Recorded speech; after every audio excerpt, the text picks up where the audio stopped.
Hello everyone, welcome to my YouTube channel.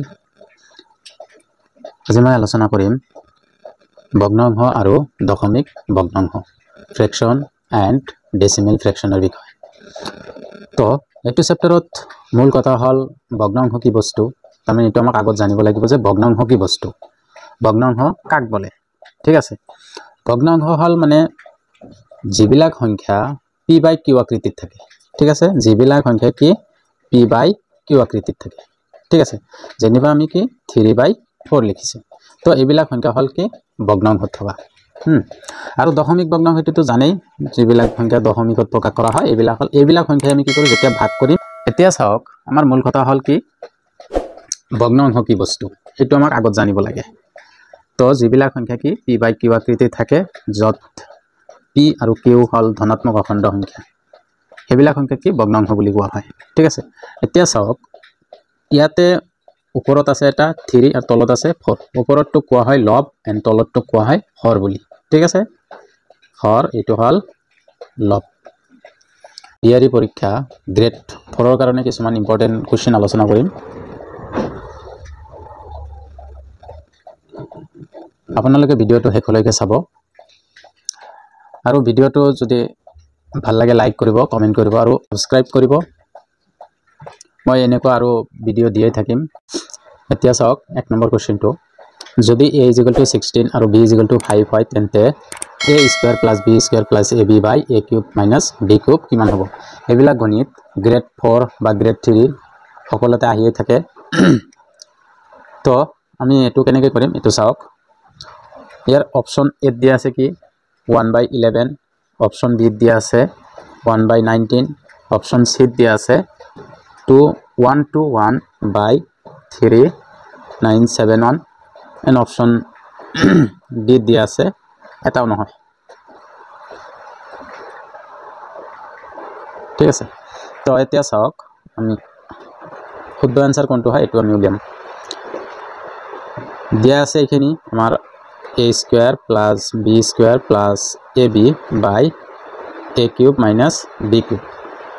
আগত আমাৰ জানিব লাগিব যে এইখিনিৰ বস্তুটো আমি যদি কি এনেকৈ a ৰ মান বহাও, b ৰ মান বহাও, এনেকৈ বহালে বহুত টাইম যাব। এতিয়া আমাক কি কৰিব লাগে, a² + b² + ab / a² ফৰ্মুলাৰ মানে কি আমাৰ এইখিনি লিখিব পাৰোঁ যে ab * a² + b² + ab। এইটো হ'ল এইটো ফৰ্মুলা। ঠিক আছে, তাৰপিছত চাওক, এতিয়া আমি কি এইখিনি কাটিব পাৰোঁ, থাকে কি 1/a - b।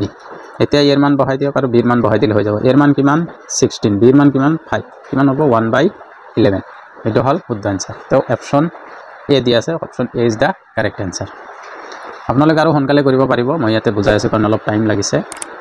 এতিয়া চাওক, তাৰপিছৰ কুৱেশ্যনটো কি দিয়া আছে, 0.04 × 0.01 হৰণ 0.08 দশমিকত প্ৰকাশ কৰা।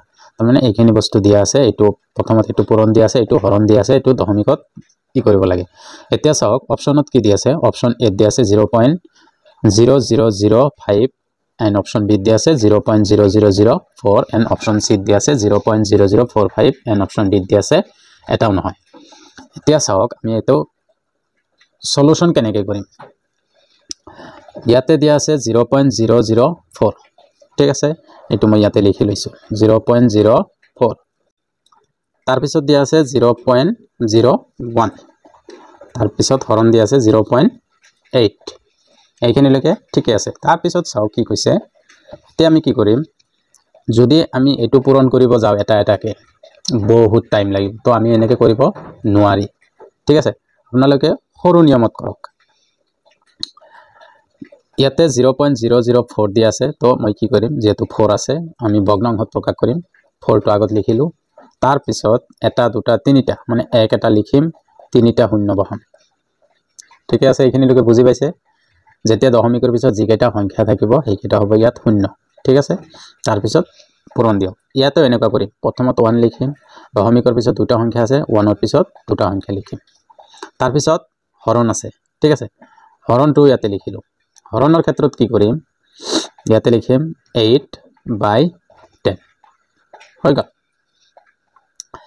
এতিয়া চাওক, এইটো কিন্তু বেলেগকেও লিখিব পাৰোঁ, বাট বুজোৱাৰ কাৰণে মই এনেকৈ লিখি আছোঁ, আপোনালোকে চাব। ইয়াতে 4/1000 ইনটু 1/100 এইটো হৰণ হৈ আছে, মই পূৰণ চিন দিম। পূৰণ চিন দিলে কি হয়, লবটো হৰ হৈ যাব আৰু হৰটো লব হৈ যাব। ঠিক আছে, এইটো লব আছিল, লবটো হৰ হ'ব আৰু হৰটো লব হৈ যাব। তেতিয়া এইটো 10 কি হ'ব 8 হৈ যাব।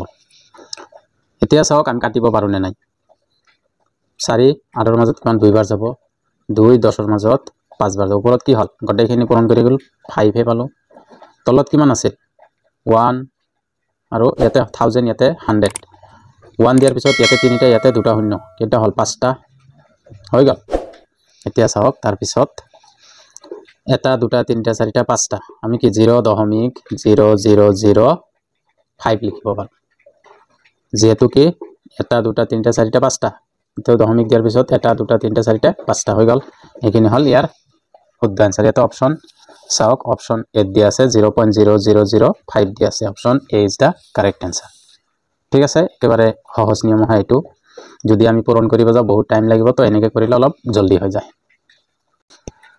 এতিয়া চাওক তাৰপিছৰ কুৱেশ্যনটো 4.7%ক দশমিকত প্ৰকাশ কৰা। এনেকুৱা কুৱেশ্যন আমাৰ যিকোনো কম্পিটিটিভ এক্সামত দিয়ে থাকে, বিশেষকৈ এডিআৰই হওক বা ৰেলৱেতে হওক, অহা এক্সাম ৰেলৱেত আহি আছে, তো আপোনালোকে এইটো ইয়াৰ কাৰণে প্ৰিপাৰেশ্যন কৰিব পাৰে।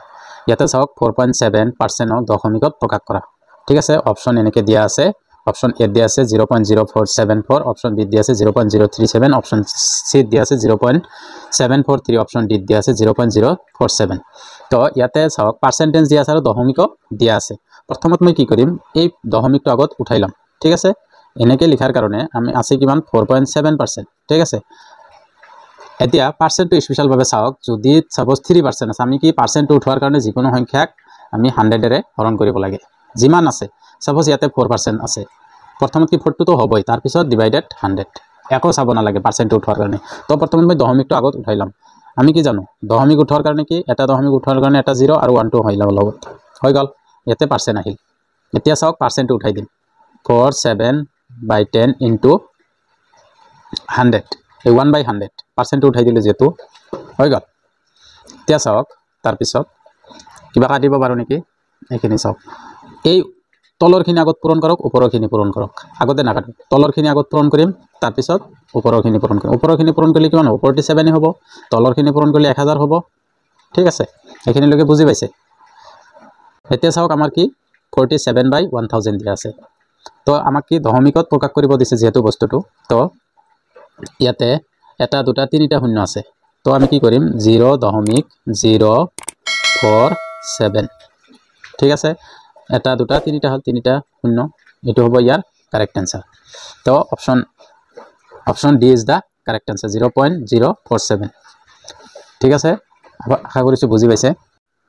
এতিয়া চাওক তাৰপিছৰ কুৱেশ্যনটো কি দি আছে, 1/0.04ৰ মান কি হ'ব। অপশ্যন এ দি আছে 1/40, অপশ্যন বি দি আছে 2/3, এণ্ড অপশ্যন চি দি আছে 5/2, অপশ্যন ডি দি আছে 25। এতিয়ালৈকে আপোনালোকে কওক ইয়াৰ কাৰেক্ট এনসাৰটো কি হ'ব।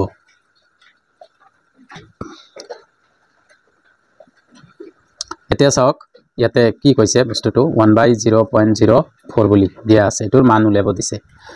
তো আমি কেনেকৈ কৰিম, ইয়াতে 1/0.04 দিয়া আছে। আমাক এইটো প্ৰথমত এইটোক আমি কি দশমিকৰ পৰা নাইকিয়া কৰিম। ঠিক আছে, এইটোক দশমিকৰ পৰা নাইকিয়া কৰিব হ'লে কি কৰিব লাগিব, ইয়াতেতো এইটো আছেই। ঠিক আছে, তো ইয়াতে 4 দশমিকৰ পিছত কেইটা সংখ্যা 2টা, তেনেহ'লে 1/100 দশমিকৰ পিছত কেইটা সংখ্যা আছিল 2টা। তো 2টাৰ কাৰণে 2টা শূন্য দিছোঁ। এতিয়া চাওক এইটো আমি কি কৰিব লাগিব, তো এইটো ওপৰত গ'লে কি হ'ব 100/4। বুজি পাইছে, এইটো ওপৰত দিছোঁ। ঠিক আছে, এতিয়া এইটো ইয়াতে কিমান বাৰ যাব 25 বাৰ যাব। তো ইয়াতে অপশ্যন চাওক আছেনে নাই, 25 ডি অপশ্যন আছে, কাৰেক্ট এনসাৰ। তো এইবিলাক সৰু সুৰা কুৱেশ্যনেই আমাৰ পৰীক্ষাত দিয়ে, গ্ৰেড 4ৰ কাৰণে ইমান টান কুৱেশ্যন নিদিয়ে। তো এইবিলাক কুৱেশ্যনেই দিব গ্ৰেড 4ৰ কাৰণে, আপোনালোকে অলপ ভালকৈ ট্ৰাই কৰিলেই হৈ যাব। যদি মোৰ ভিডিঅ'ৰ পৰা অলপো উপকৃত হৈছে তেনেহ'লে মোৰ চেনেলটো ছাবস্ক্ৰাইব কৰি দিব, আৰু যদি ভিডিঅ'টো ভাল লাগে তেনেহ'লে লাইক কৰি দিব।